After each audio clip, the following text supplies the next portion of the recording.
बिस्मिल्लाहिर्रहमानिर्रहीम। अस्सलाम वालेकुम वरहमतुल्लाहि वबरकातुहू। मेरी कुछ बहनों ने किचन से मुतल्लक कुछ सवाल पूछे थे जिनके जवाब लेकर हाजिर खिदमत हूँ।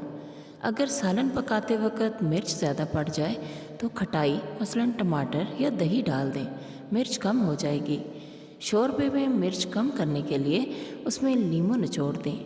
अगर सालन में नमक ज़्यादा पड़ जाए तो एक सफ़ेद कागज़ का टुकड़ा हांडी में डाल दें, कागज़ नमक को जज़ब कर लेगा। सालन में नमक कम करने के लिए उसमें छालिया डाल दें, इससे भी नमक कम हो जाएगा। सालन में आलू गल कर बिखर जाते हों तो पकाने से 10 मिनट पहले नमक लगाकर रख दें, फिर धोकर पकाएंगे तो ये गल कर बिखरेंगे नहीं। आलू के खस्ता और करारे चिप्स बनाने हैं तो चिप्स काटने के बाद उनको नमक और सिरका मिले पानी में डिबो दें।